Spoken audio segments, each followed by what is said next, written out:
हमेशा हम ये कहते हैं कि सुनाना तो एक परफॉर्मेंस है, सुनना भी एक परफॉर्मेंस है। तो हम लोग साथ में परफॉर्म करते हैं, यही म्यूजिक चाहिए। वो कहीं एक मुशायरा चल रहा था, तो फिराज साहब उसके सदर थे, वजारत कर रहे थे, अध्यक्षता कर रहे थे। तो एक नया लड़का हमारी तरह आया, बेचारा बहुत जोर लगा रहा था और ऑडियंस एकदम बिल्कुल सख्ती से बैठी थी, आज बिल्कुल तय करके आई थी दाद नहीं देनी। वो लड़का बेचारा नर्वस हो गया, तो बहुत जोर लगाया लेकिन दाद आई नहीं। फिराज साहब उनको थोड़ा बुरा लगा कि भाई क्या नया लड़के के साथ हो रहा है।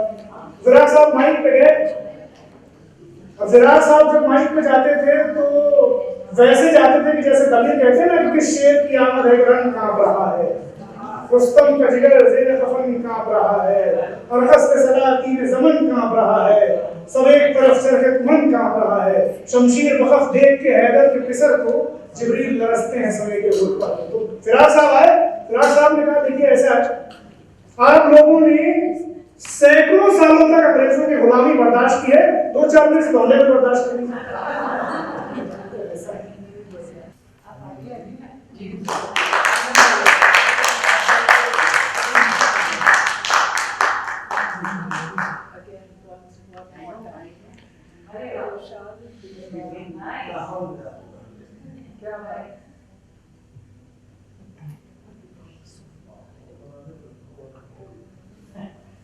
लखनऊ असल में माहौल ही बना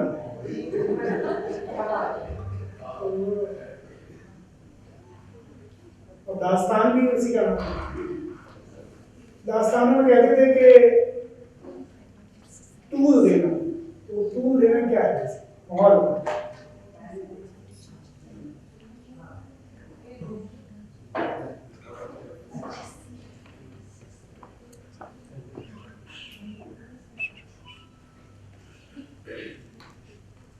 तो आज लखनऊ के कुछ किस्से आपके खिदमत में पेश करूंगा। मुशायरे वाले कहते हैं जहाँ जहाँ से शेर याद आ रहे हैं मैं सुना रहा हूँ, तो आज जहाँ जहाँ से किस्से याद आएंगे मैं सुनाऊंगा। और किसी ने उनसे पूछा कि लखनऊ में आपकी सबसे पसंदीदा चीज क्या है? तो हमने उनसे कहा कि लखनऊ में जो मेरी सबसे पसंदीदा चीज है वो है लखनऊ का तसव्वुर, लखनऊ का ख्याल। लखनऊ का ख्याल एक ऐसा ख्याल है कि अगर आप उसमें मुब्तला हैं तो आप यूं महसूस करेंगे कि जैसे आप तिलिस्म होशरुबा में हैं और मोहम्मद हुसैन जहाँ का कोई किरदार। शहरों का हमारा जो तसव्वुर है ना, अगर लखनऊ का तसव्वुर हमारे जहन में जिंदा है तो लखनऊ जिंदा है। वरना तो क्या है कि ये जो वक्त की तब्दीली है इसने हर चीज को अपनी जमीन लिया है, तो लखनऊ इससे कोई अछूता नहीं है, लेकिन फिर भी हम उतना ही लखनऊ अपने अंदर बचा पाएंगे जितना हम अपने तसव्वुर में बचा पाएंगे। तो मैं यहां से अपनी बात शुरू करता हूँ। एक बात, जब जिस जमाने में कोशिश ये चल रही हो कि हर शहर को एक जैसा बना दिया जाए, यानी आप जयपुर में हो कि लखनऊ में हो कि चंडीगढ़ में हो कि भोपाल में हो और आपको कोई फर्क ना पता चले, इसकी कोशिशें चल रही है। तो उसमें हर किस्सा तो किसी भी शहर के बारे में है और उस शहर की इंफरादियत की तरफ आपको ले जाता है, तो वो असल में इस पूरी कोशिश के खिलाफ एक एहतजाज है, एक प्रोटेस्ट है। लखनऊ की जबान का बड़ा शोहरा है, बड़ा चर्चा है। अब लोग पूछते हैं कि भाई क्या है जबान, क्यों ये इतनी मशहूर है?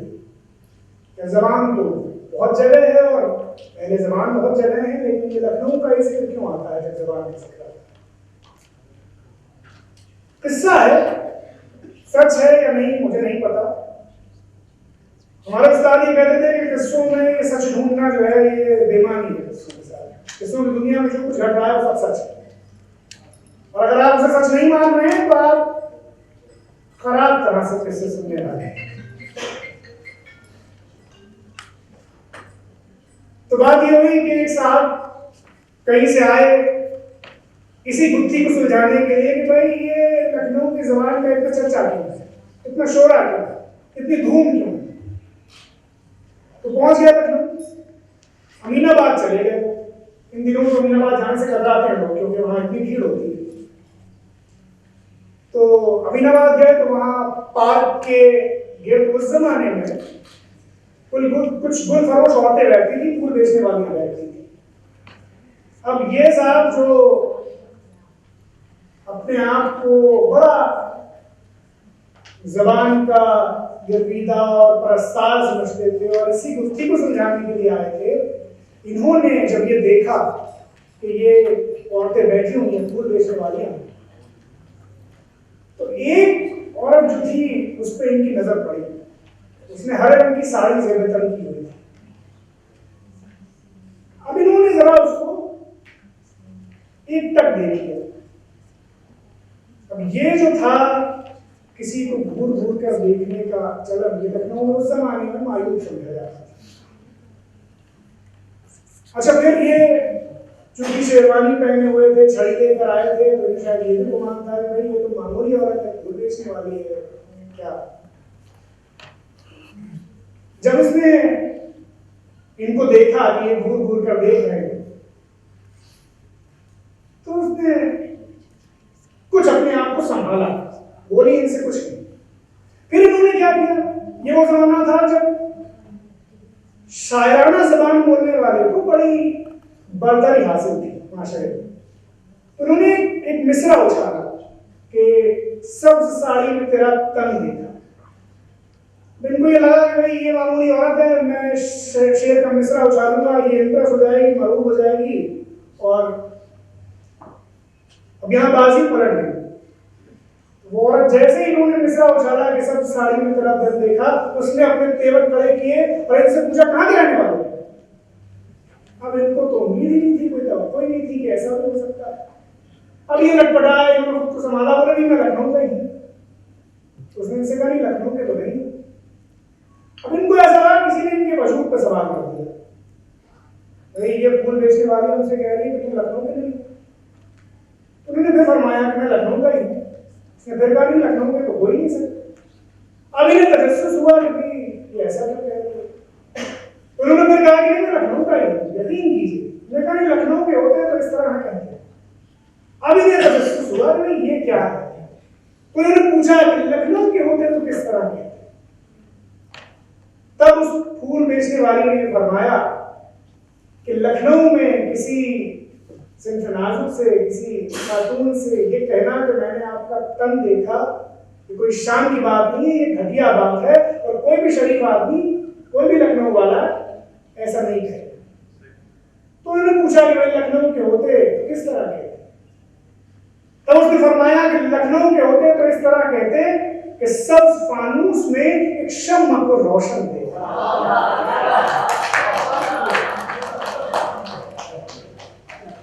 तो बात क्या कही जा रही है, बात किस तरह से कही जा रही है। और ये हम ये समझते हैं कि ये हमारा एक, चूंकि हम बहुत पढ़े लिखे हैं, एक तरह की जदीद तहजीब के दायरे में हैं, तो सारे पेचों हम ही जानते हैं जबान के। लखनऊ इस बात की मिसाल है कि यहाँ की जिस जबान का इतना शोरा हुआ, उस जबान को बनाया यहाँ के अवाम ने।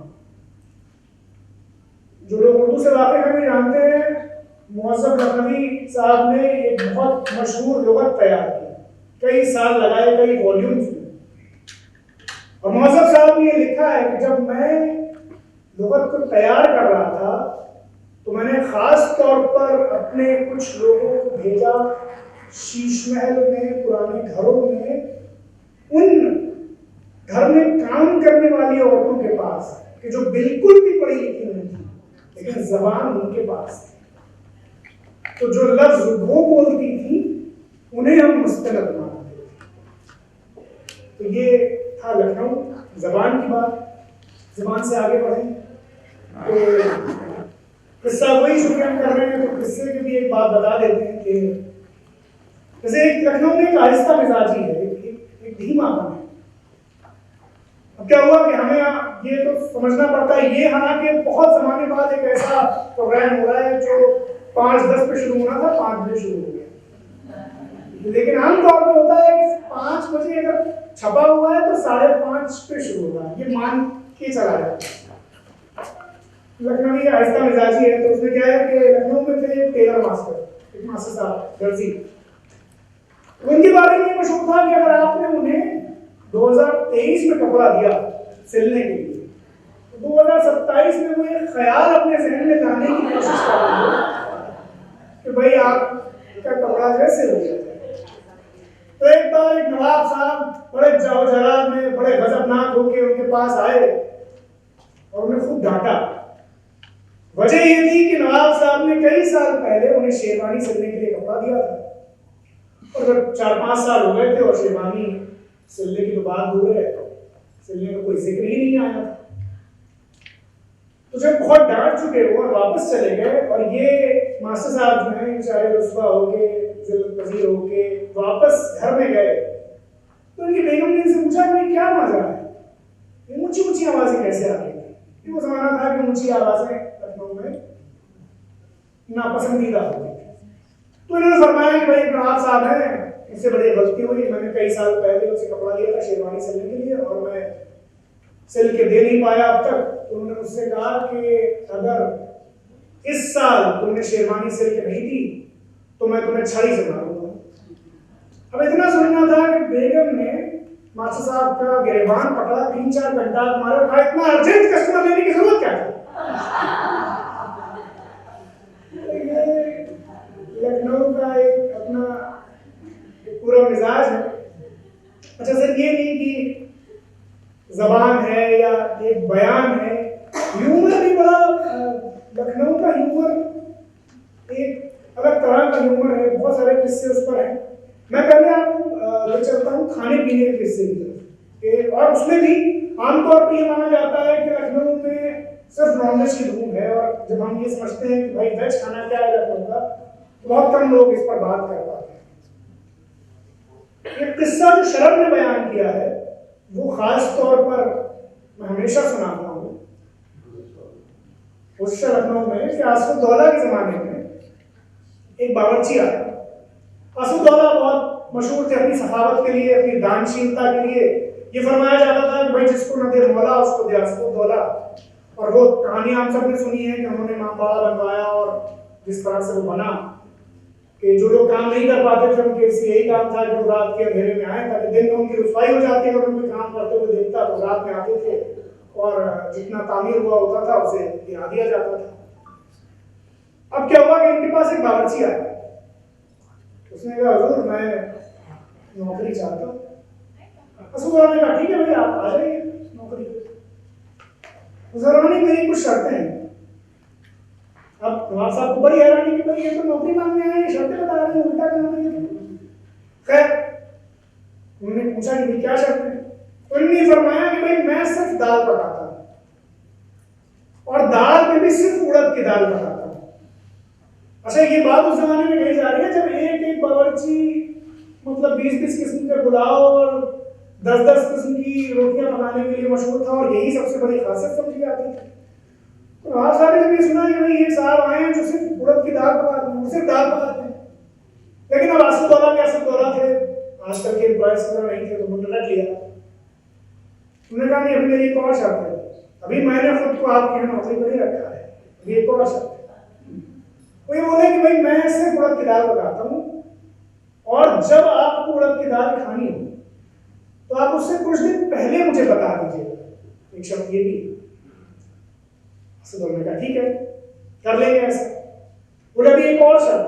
बोले वो क्या? बोले कि जब मैं दाल पका लूं तो मैं जैसे ही आपको आवाज दूं आपको फौरन आना पड़ेगा, चाहे आप दुनिया का कोई भी काम करें। इस बात पे हामी भरिए, हुंकारा भरिए, तो मैं आपके यहाँ आऊंगा। ने कहा ठीक है भाई ये भी कर लो।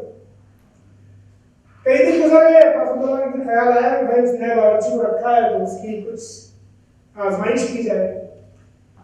तो उन्होंने बता दिया कि भाई मुझे दाल खाने का जी है, तो जब तुम्हारा जी करे तो खिला दे। उसने दाल पकाई, खानसा में अच्छा, उसने बुलाया असदुद्दौला। असदुद्दौला तो लखनऊ के नवाब थे, अगर असदुद्दौला थे तो वो तुरंत तो क्या था, उनके बारे में मशहूर था कि जब सुबह होती थी तो उनकी जो खादिमाएं थी वो उनसे कहती थी नवाब साहब उठिए, सूरज उरूज पे आना चाहता है। तो यार नवाब साहब नहीं उठेंगे तो आफ्ताब जो उस पे नहीं आएगा। तो खैर वो उन्होंने बुलाया तो मुस्ताफिर हुई, उसने फिर बुलाया। जब तीसरी बार बुलाने पर भी नवाब साहब नहीं पहुंचे तो उसको गुस्सा आ गया। उसने उसी वक्त इस्तीफा दिया, नौकरी से बरतरफ हुआ और वहां से चला आया। और वो जो दाल थी जो उसने पकाई थी वो उसने एक सूखे हुए पेड़ के ठूंठ में डाल दी थी। और असदुद्दौला को पता चला कि भाई ये तो खुदार आदमी नाराज हो गया, बहुत ढूंढा लेकिन तो मिला। तो बता ये जरूर हुआ, शरण में लिखा है, मैं अपनी तरफ से नहीं कह रहा हूँ, कि वो सूखा पेड़ जिसमें उसने वो दाल उड़ेल दी थी वो हरा हो गया। लखनऊ की दाल का हिस्सा है। एक हिस्सा और सुनिए, ये लखनऊ के पान के बारे में। आमतौर पे ये सवाल पूछा जाता है, पान लगाए जाते हैं या बनाए जाते हैं? जो अभी अवामी जुमला हो गया है वो लगाने का हो गया, पान लगाए जाते हैं। लेकिन पुराने लोग लखनऊ में ये कहते हैं कि पान बनाए जाते हैं। तो एक बार एक नवाब साहब पहुंचे एक पनवाड़ी के पास, उससे कहने लगे भी पनवाड़ी 10 पान लगाना। पनवाड़ी में खास लखनऊ की थी, उसने ये सुना तो अपने जूते की नोक पे हाथ रखा और कहा कितने लगाऊं? अब नवाब साहब सर पता है बोले कि पनवाड़ी में अर्ज कर रहा था कि 10 पान बनाना। तो ये किस्सा है जो बुजुर्ग सुनाते थे कि जबान ऐसे होती है। लेकिन यहाँ आप देखेंगे पनवाड़ी जो है वो इस्लाह कर रही है एक नवाब। अच्छा, मैं हमेशा मैं जिस मोहल्ले से आता हूँ राजा बाजार, वहाँ उसको ये शरफ हासिल था कि वहाँ ऐसे पान वाले थे, मसलन शिवनाथ, जिनके बारे में मैंने बहुत बात की। और शिवनाथ का कमाल ये था कि इन्होंने तो जबान की इस्लाह की थी, शिवनाथ अपनी जिंदगी में माशरे की इस्लाह, समाज की इस्लाह, समाज का सुधार करते रहे अपनी एक खास रविश, एक खास आदत के चलते। तो वो ये था कि 10 मुहर्रम के दिन शिवनाथ कत्थे का पान नहीं देते। आप कितने बड़े भी आदमी हो, आप शिवनाथ से कत्थे का पान मांगेंगे तो नहीं, वो कहेंगे कि भाई रमी के दिन होट क्या है। तो ये वो लखनऊ है जिसमें शिवनाथ मुहर्रम में 10 मुहर्रम का इतना ख्याल करते थे। और शिवनाथ से जब कोई ये कहता था कि भाई तुम तो बड़े गंगा जमनी तहजीब वाले हो और बड़े तुम मेल मिलाप वाले हो, तो बड़े बेनियाज रहते थे, उन्हें ये सब परिभाषाएं नहीं पता थी।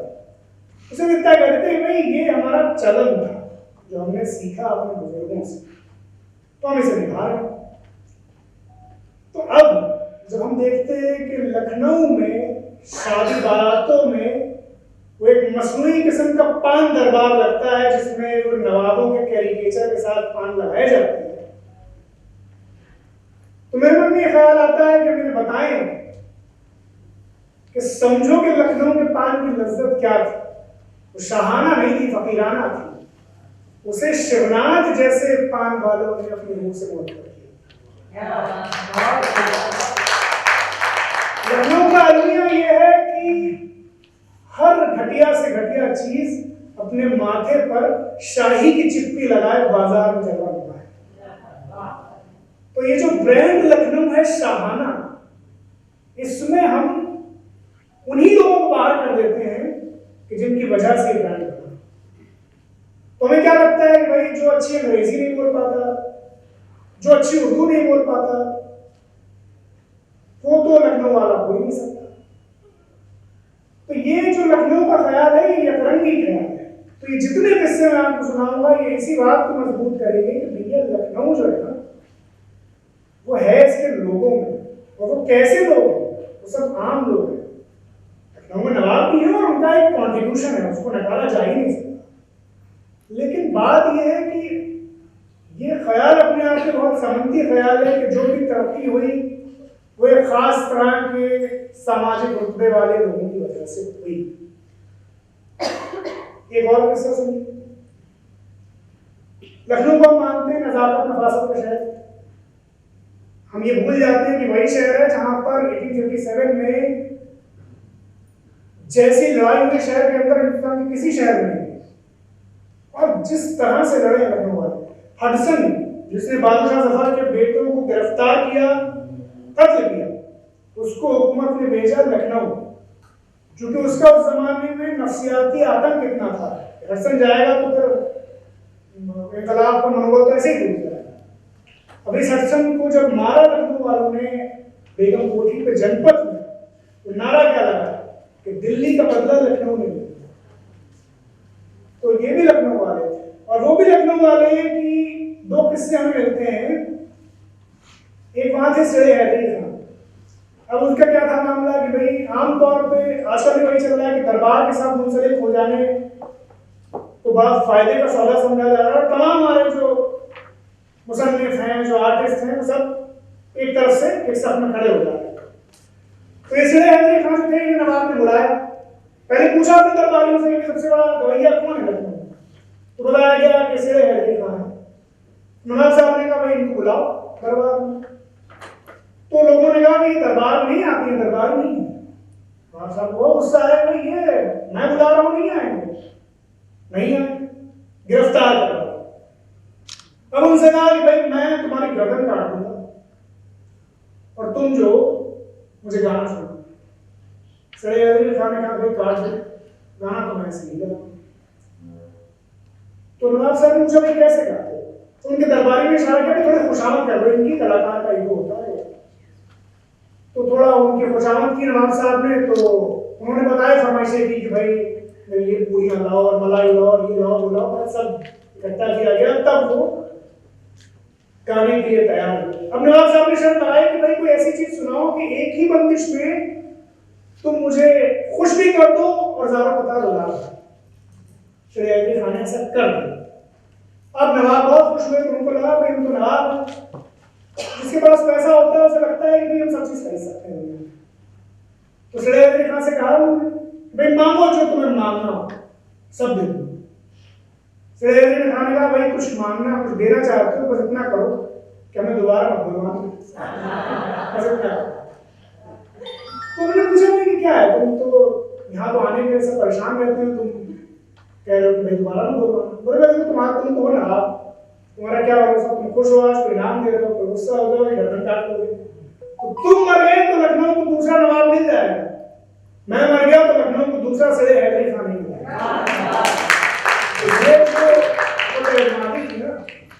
इसी से मिलता जुलता एक मॉडर्न किस्सा सुन लीजिए। अहमद जान तिरकवा मशहूर तबला नवाज लखनऊ आकाशवाणी में जाते थे वो। तो एक नया कोई प्रोग्राम एग्जीक्यूटिव आया जो ग्रेजुएट था। उस जमाने में बहुत बड़ी बात थी, ग्रेजुएट होना, लोग लिखते थे, नाम लिखते थे, उसके आगे बीए लिखते थे। तो तिरकवा साहब उस जमाने में साइन करना सीख तो गए थे, लेकिन उन्हें थोड़ा कठिन लगता था, तो अंगूठा लगाते थे। चेक लेने गए तो उसने प्रोग्राम एग्जीक्यूटिव ने कहा कि भाई अंगूठा लगाइए।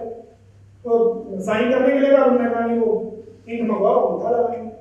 तो कुछ हंस दिया, और उसकी हंसी जो थी ये अहमद जान तिरकवा को अटक गई। उन्होंने पूछा उससे क्यों हंसे, वो खामोश हो गया। तो ये समझ गया कि वो क्यों हंसा। तो उसने पूछा तुम कितना पढ़ोगे? अब उसको ताव आ गया, मैं ग्रेजुएट हूं। अब तिरकवा ने कहा कि ग्रेजुएट इस मुल्क में हजारों हैं, अहमद जान तिरकवा सिर्फ एक। और फिर पलट गए और फिर वापस मुड़े और उससे कहा कि और एक ही रहेगा। तो ये अहमद जान तिरकवा है। एक किस्सा और सुनिए। एक मैकेनिक थे लखनऊ में, उनके पास एक साहब आए, उनकी गाड़ी स्टार्ट नहीं हो रही थी। उन्होंने कहा भाई इसको सही कर दो। मैं कहा नहीं, हुनरबाज था, उसने हाथ लगाया, गाड़ी स्टार्ट हो गई। अब इन्होंने कहा कि भाई तुमने गाड़ी स्टार्ट कर दी है तो कुछ मेहनताना बताओ, मैं तो बहुत इंसाफ पसंद आदमी हूँ, मेहनताना तो जरूर दूंगा। उसने कहा भाई जाओ यार, थोड़ी सी बात थी, यहाँ लगाया स्टार्ट हो गई, क्या पैसे लेंगे? नहीं नहीं बिल्कुल पैसे बताओ, पैसे तो मैं जरूर दूंगा, ऐसे तो मैं। तो उन्होंने बहुत इसरार किया, उसने कहा 5 रुपए दो। अब इनको नागवार नजर आया, 5 रुपए किया क्या, हाथ लगाया 5 रुपए, ऐसा ही पहले कहते दास्तान सुनाएंगे, हाँ दास्तान 20 रुपए है यार।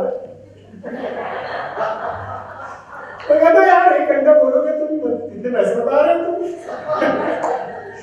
तो ऐसे ही उन्होंने कहा 5 रुपए, तुमने हाथ लगाया स्टार्ट हो गया 5 रुपए। उसने कहा ऐसा है, मैं तो कह रहा तुम जाओ, तुमने क्यों? बोले यार तुमने सिर्फ एक पेज कसा हो 5 रुपए, पेज कसने के 5 रुपए होते हैं। उसने कहा पेज कसने के 5 रुपए नहीं है, सही पेज कसने के 5 रुपए। तो ये लखनऊ का हिस्सा है।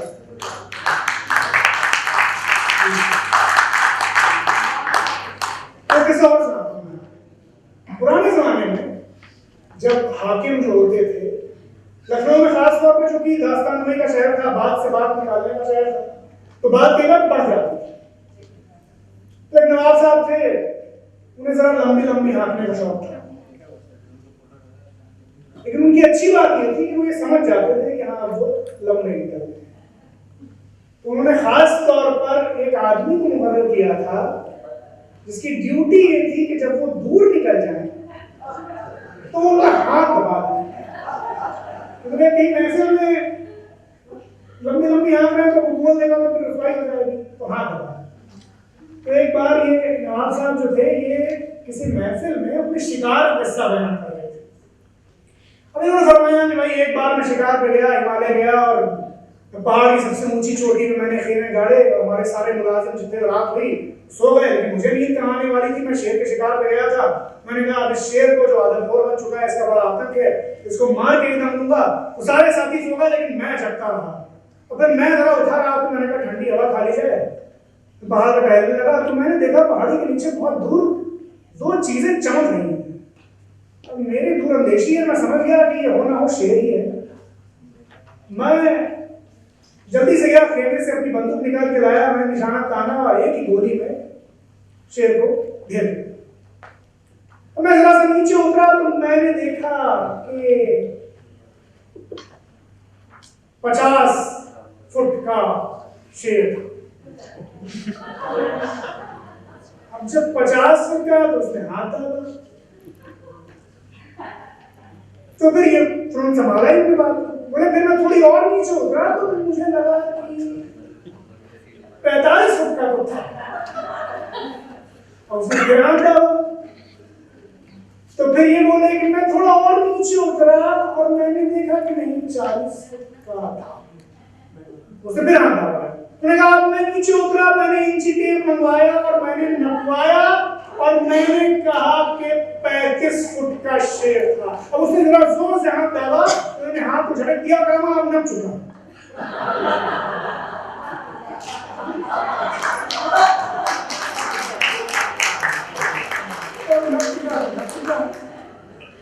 तो ये किस्सा ऐसा था। लेकिन मैं आपको चूंकि लखनऊ का जिक्र हो, शायरी का जिक्र ना हो, तो बात शायरों के किस्से ना है तो बात जरा अधूरी रहेगी।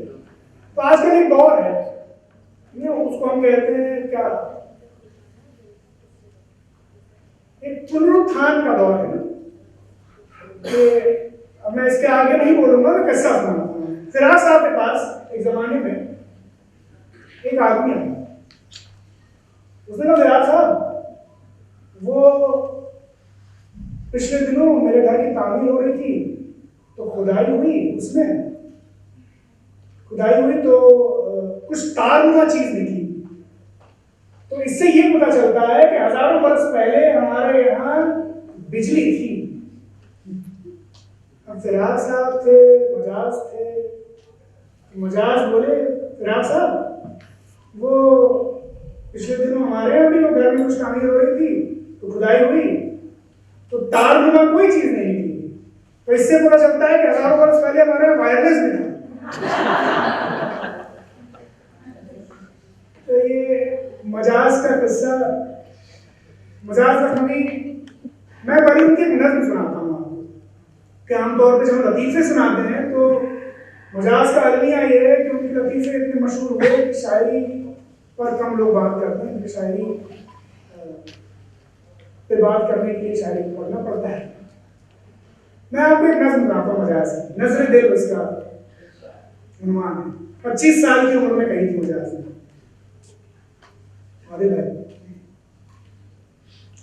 अपने दिल को दोनों आलम से उठा सकता हूं मैं, अपने दिल को दोनों आलम से उठा सकता हूं मैं, क्या समझती हो कि तुमको भी भुला सकता हूं मैं। दिल में तुम पैदा करो पहले मेरी सी जुर्रतें, और फिर देखो कि तुमको क्या बना सकता हूं। दफन कर सकता हूं सीने में तुम्हारे राज को, और तुम चाहो तो अफसाना बना सकता हूं। मैं बहुत सरकश हूं लेकिन एक तुम्हारे वास्ते दिल बिछा सकता हूं मैं, पलकें बिछा सकता हूं।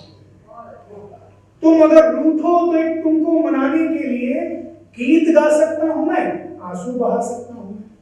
सर पे रख सकता हूं ताजे किश्वरे नूरानिया, महफिले खुर्शीद को नीचा दिखा सकता हूं।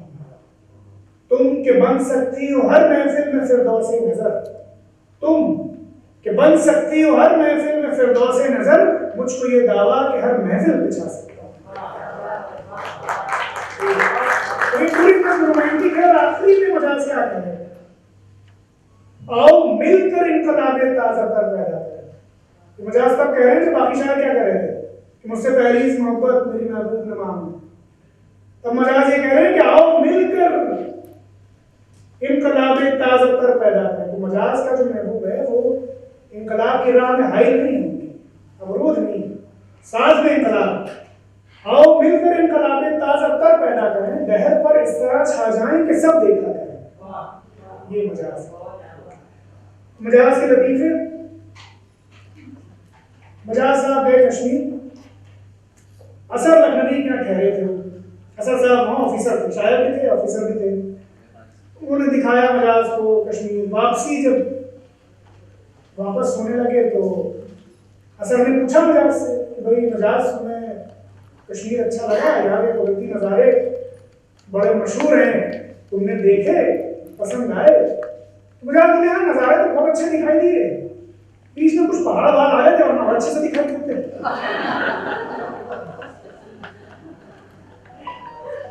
तो मजाज गए लाहौर, तो फैज ने उन्हें लाहौर दिखाया। यही सवाल पूछा भाई मजाज लाहौर कैसा लगा तुम्हें। मजाज बोले शहर तो अच्छा है मगर यहाँ पंजाबी बहुत है। ये मजाज का किस्सा बहुत। असर लखनवी ने उन्हें कहा था मजाज को कि ये उर्दू में एक ही कीट्स पैदा हुआ था मगर उसे इनकलाबी भेड़िए उठा दिए। अब आज पहले भी ऐसा था, आज भी ऐसा होता है कि कोई नया नया आया तो हमने कहा कि भाई ये तो प्रेमचंद की परंपरा के लिए है, हालांकि आप बड़े खुश हो जाते हैं। मजाज के बाद नागवार गुजर गई थी, कीट्स उनके बहुत फेवरेट शायर थे। तो जब असर ने ये कहा कि उर्दू में एक ही, और दूसरी बात ये कहती थी कि तुम्हारी भेड़िए उठा देंगे, तो मजाज ने एक कता कहा 4 मिसरों कि जमाने की रफ्तार से बेखबर है कि नवाब जाफर अली खां असर है। और एक लतीफा भी था कि भाई एक तो वो एटम बम था जो हिरोशिमा पे गिरा था, और एक ये जाफर अली खां असर है जो हुमा शुमा यानी हम सब पे गिरते रहे। ये उनका मामला है। तो मजाज की बातें, मजाज की कोई दास्तान हम सुनाते हैं, हमने उनके अपने बहुत शोर उसके किए। लखनऊ की कुछ चीजें हैं जो हमें लगता है कि लखनऊ के किस्से सुनाए जाना इसलिए भी जरूरी है कि एक तहजीब है हमारी मिली जुली। ऐसे तो पूरे हिंदुस्तान की तहजीब है वो, लेकिन लखनऊ उसका गढ़ है। और लखनऊ मतलब जैसे मैं ये देखता हूँ कि वाजिद अली शाह जो हमारे आखिरी बादशाह लखनऊ के, अंग्रेजों ने तो खैर उनके खिलाफ एक चार्जशीट की थी जो कि गद्दी से उन्हें हटाया था, लेकिन वो चार्जशीट हमने मानी क्यों। मतलब मुझे लगता है कि नवाबी लखनऊ से गई और भी शहरों में गई होगी, अंग्रेज काबिज हो गए, लेकिन हमने उस आदमी को बुला दिया जिसका इतना कंट्रीब्यूशन है हमारे अदब में और हमारे कल्चर में। ठुमरियों में, कत्थक में, शायरी में आपको वाजिद शाह का शेर सुना दूं।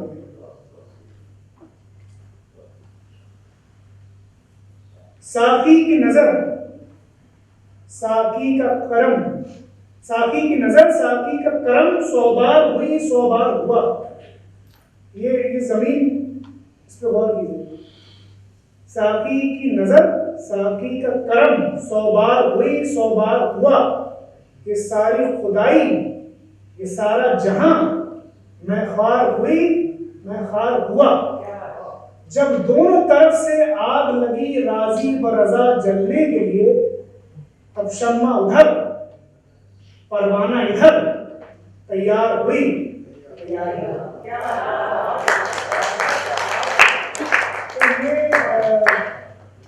फाजिल शाह अख्तर, उनका एक शेर, हम इश्क के बंदे हैं मजहब से नहीं वाकिफ, जब काबा हुआ तो क्या बुतखाना हुआ तो क्या। तो ये लखनऊ के किस्से हैं, और भी किस्से में मुझे टाइम का अंदाजा, में लखनऊ की बात जब वो किसी का शेर है कि जिससे तेरा बयान सुनते हैं नई दास्तान सुनते हैं, तो वो समय तो मुझे पता रहता नहीं है लखनऊ की बातें करते हुए, लेकिन ये है कि तो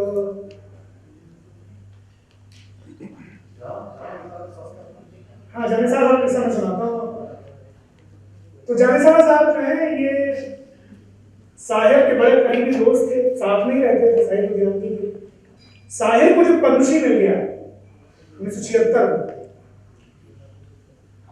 तब साहिर ने जानिसार से कहा भाई जानिसार साहब, मेरे ख्याल में अब आपको भी पद्मश्री मिल जाना चाहिए।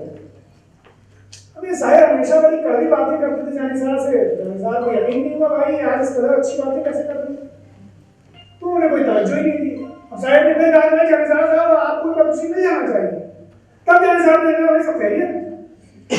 साहिर बोले कि अब मुझसे अकेले ये जिल्लत बर्दाश्त नहीं।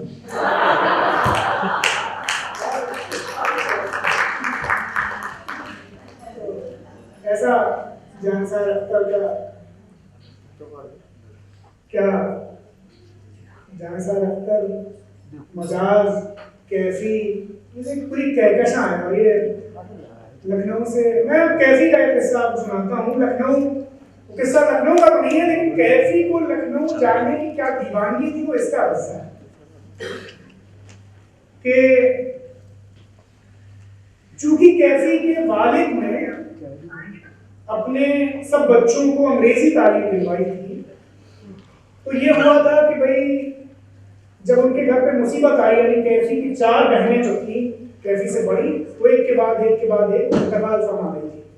तो ये बातें होने लगी घर में कि भाई चूंकि कैफी के वालिद ने अपने बच्चों को अंग्रेजी तालीम दिलाई है, इसीलिए ये मुसीबत आई है। तो कैफी के वालिद वैसे तो थे दुरंदेश आदमी, लेकिन जब घर में इस तरह की बातें हो जाएं और लगातार एक ही माहौल रहे तो इंसान परेशान हो जाता है। तो उनके जी में आया कि चूंकि हमने ऐसा किया है, इसलिए हमारे घर में जब हम मरेंगे तो कोई हमारे ऊपर फातिहा पढ़ने वाला भी नहीं होगा। तो तय ये हुआ कि कैफी को, जो सबसे छोटे हैं, सबसे सेंसिटिव हैं, इनको दीनी तालीम दिलवाई जाए। मगर हुआ ये ताकि ये कम से कम फातिहा पढ़ना तो सीख जाए। लेकिन हुआ ये कि कैफी की तालीम शुरू नहीं हो पाई। इस वजह से नहीं हो पाई कि घर का शिराजा पूरा उठा गया था, इतना गम टूटा था। प्लस कैफी के एक चचा थे जो उन पुराने चचाओं की तरह थे जो ये कहते हैं भाई ये सब पढ़ने लिखने से कुछ नहीं होगा, घर का काम संभालो। तो कैफी के जो चचा थे, कैफी के वालिद से कहते थे कि चूंकि आपने जिन बच्चों को पढ़ा लिखा कर साहब बहादुर बना दिया है, उन्हें तो कभी गांव में रहेंगे ना, खेती बाड़ी पे कोई ध्यान देंगे, और मैं अकेला कब तक ये सब संभालूंगा। तो कम से कम एक बच्चे को तो ऐसा रहने दीजिए जो खेती बाड़ी संभाले। दूसरी तरफ कैफी का आलम ये था कि वो लखनऊ जाने के लिए देख रहा थे, उनके सारे बड़े भाई लखनऊ में पढ़ते थे, और जब ये भाई लौट कर लखनऊ से छुट्टियों में मेजबान आते थे कैफी के गांव, तो कैफी कहता था भाई मुझे भी इनके साथ जाना है। मगर चूंकि कैफी को वापस भेजा नहीं जाता था तो बेचारे मन महसूस के रह जाते थे लखनऊ के नाम पर। मगर एक दिन कुछ ऐसा हुआ कि कैफी की लखनऊ जाने की रात हो गई। तो क्या हुआ, कि गांव में फसल की कटाई हो रही थी। और ये किस्सा कैफी के जमाने में, जैसा कैफी ने लिखा है, मैं वर्बेटिम आपको वैसा सुनाता हूं कि हमारे गांव में फसल की कटाई हो रही थी और हमारे यहाँ उसका उसूल ये था कि किसान मुंह अंधेरे अपने हंसिए लेकर आ जाते थे और फिर दोपहर तक बड़े से बड़ा खेत साफ कर देते थे। इसका मेहनताना उन्हें यह मिलता था कि जो फसल को काटते थे उसकी छोटी छोटी पोलियां बनाकर एक कतार से खेत में लगा देते थे। तो 20 पोलियां जमींदार की होती थी और 21वीं पोली उस फसल को काटने वाली। तो हमारा सबसे बड़ा खेत जिसमें गले गले जौ आया था वो कट रहा था। चचा के साथ मैं भी वहीं मौजूद था। चचा को इत्तेफाक से किसी जरूरी काम से तहसील जाना पड़ा, तो उन्होंने जाने से पहले मुझे अच्छी तरह समझा दिया कि देखो ये लोग बड़े बेईमान होते हैं और हरामखोर भी। ये 21वीं पोली हमेशा बहुत बड़ी बनाते हैं और एक एक पोली में कई कई पसेरी अनाज लेकर चंपक हो जाते हैं। किसी को ऐसा न करने देना, खबरदार। मैंने भी चचा से कहा मैं एक बाल किसी को ज्यादा नहीं लेने दूंगा। चचा इत्मीनान पाकर चले गए। मैं वहीं खड़ा रहा, फसल कटती रही, मैं देखता रहा। इत्तेफाक से गांव की एक खूबसूरत और हसीन लड़की भी फसल काट रही थी। मैं ज्यादातर उसी के करीब खड़ा था। मैं जब भी उसकी तरफ देखता तो वो मुस्कुरा देता। कुछ मेरी कमजोरी भी वो समझ चुकी थी और कुछ उसे अपने ऊपर भी यकीन था। तो दोपहर तक उसके गोरे गोरे गालों से धूप रंग बनकर टपकती है। उसने मौका पाकर अपनी पोलियां बहुत बड़ी बना दी। मगर मैंने भी कि जैसी पोलियां उसने बनाई थी वैसी की वैसी उसे ले जाई। गांव की बुढ़िया भी ये तमाशा बड़े गौर से देख रही थी और मौका पाकर उसने भी काफी सारा अनाज जमा कर रखा था। मगर इससे पहले कि वो अनाज लेकर भाग पाती, इत्तेफाक से चचा वहां आ गए और उन्होंने बुढ़िया को रंगे हाथों पकड़ लिया। चचा ने बुढ़िया को डांटा तो उसने उल्टा नमक मिर्च लगाकर मेरी शिकायत जड़ दी कि तुम हमसे ही मुट्ठी भर अनाज रखा लिया और तुम्हारे बिटवा ने वो जो सिंगार करके आई रही बोरा का बोरा उठाए के उनके कंधा पर धर दी। बस चचा ने मुझे कान से पकड़ा और सीधे अम्मा के पास लेकर के आए कि इन्हें आप लखनऊ ही भेज दीजिए, ये यहाँ रहेंगे तो सब कुछ लुटा देंगे। मुझे जैसे मुंह मांगी बात मिल गई। कुछ ही दिनों बाद अम्मा ने मामू के साथ मुझे लखनऊ भेज दिया, इस खौफ में कि मैं अगर मिजबा में रहा तो गांव की किसी लड़की पर सब कुछ लुटा दूंगा। दोस्त मैं दामन बचाता किस तरह, मुझसे शाने जलवा फरमाई न पूछ, किस तरह वो सामने आई न पूछ, वो हिजाब आलूदा मड़ाई न पूछ, उसका हुस्न और नानाई न पूछ, दिल न कदमों पर लुटाता किस तरह। दोस्त मैं दामन बचाता किस तरह।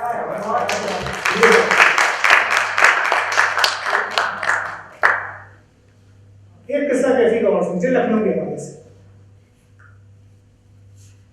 कि कैफी जब लखनऊ में थे तो नौजवानी के दिन थे, उनके जी में ये आया भाई स्वराज की तहरीक चल रही है, आजादी का आंदोलन चल रहा है, तो जेल जाया तो जवानी ही क्या तो जेल में ना करें।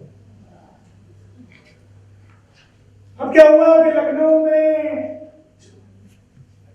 कपड़े की दुकानों से कपड़े के थान निकालकर उनमें आग लगाई जा रही थी। बहौल कैफी मैं भी इस दिलचस्प काम में शामिल हो गया। थोड़ी देर में पुलिस आ गई, उसने हम सबको लॉरियों में ठूसना शुरू किया। मैं जब लॉरी में भरा जा रहा था तो मैंने देखा कि मेरे मोहल्ले का एक लड़का मुझे कनखियों से देख रहा है। मैंने उसे पुकार कर कहा, अरे मेरे घर बता देना, मैं जेल जा रहा हूं। उस वक्त मुझे ऐसा लगा जैसे मैं जवाहरलाल नेहरू और महात्मा गांधी के सब में शामिल हो गया। लॉरी हमें लेकर आगे बढ़ी। हमारा नशा तब उतरा जब आलमबाग पहुंचकर लॉरी रुकी, पुलिस वालों ने हमें उतारा और 2-4 संटियां मारकर छोड़ दिया। मेरा दिल ही टूट गया। अब मैं किसी को क्या बताऊं? मैं आलमबाग से सीधा अमीनाबाद गया, कांग्रेस के दफ्तर, वहां मौजूद हर शख्स से पुलिस वालों की शिकायत की कि वजीरगंज थाने के इंस्पेक्टर ने मुझे जेल नहीं भेजा। इस पर एक चचा बुजुर्गवार बोले कि भाई अगर जेल जाने का इतना ही शौक है तो काम करते रहो, कभी न कभी जेल चले ही जाओगे। मगर मेरे जी को तसल्ली नहीं हुई।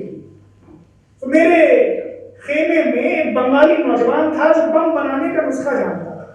मैंने उससे बम बनाना सीखा और तय किया कि ये बम मैं वजीरगंज थाने पर दे मारूंगा कि जिसके इंस्पेक्टर ने मुझे जेल नहीं भेजा।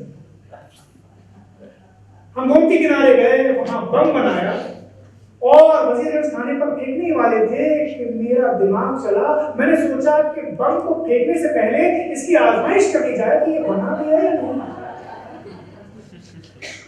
अब जब हमने बम की आजमाइश की तो पता चला कि बम नहीं बना है, आतिशबाजी वाला अनार बना। इसलिए मुझे उस बंगाली नौजवान पर बहुत गुस्सा आया, हमारे बीच मारपीट भी हुई और मैंने उसे अपने ग्रुप से निकाला। राजस्थान में एक नज्म जो कैफी ने 1977 में जब लखनऊ में शिया सुन्नी दंगे हुए थे तब कही थी कि अज़ा में बहते थे आंसू, यहाँ लहू तो नहीं। अज़ा में बहते थे आंसू, यहाँ लहू तो नहीं। ये कोई और जगह है, लखनऊ तो नहीं। यहाँ तो चलती हैं छुरियां ज़बान से पहले, ये मीर अनीस की आतिश की गुफ्तगू तो नहीं। चमक रहा है जो दामन पे दोनों फिरकों के, बगौर देखो कहीं ये इस्लाम का मतलब तो नहीं। ये कैसे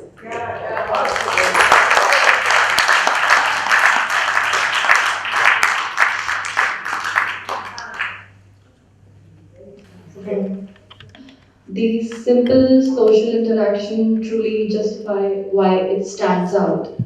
The authenticity of the identity will never ever diminish if the city has a Dastago like you. And thank you for sharing your Lucknowi Kisse.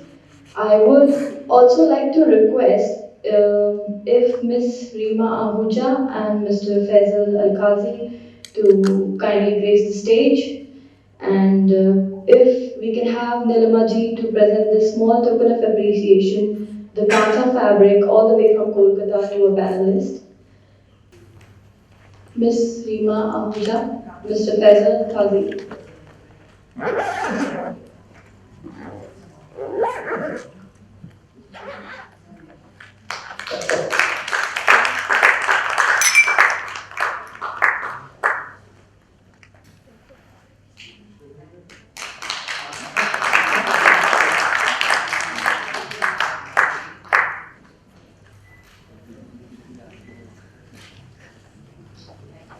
आज 19 फरवरी को जो शहरनामा का आगाज हुआ है जयपुर में, ये दिन हमें याद रहेगा। और कितना बढ़िया सेशन दास्तान गोल का हिमांशु जी, क्या कह रहे, बहुत ही मजा आ गया। I would like to extend a huge thank you to Rajasthan Tourism for their support and direction. It wouldn't have been possible if they were not on board. A big thank you to Sri Cement, because this is a part of their CSR activity. You supported in that manner. To Aisas women who've traveled all the way from different parts of India, we love you. Thank you so very much for your presence. A huge round of applause for each and everybody here. You are amazing. Thank you so very much, ITC Rajputana.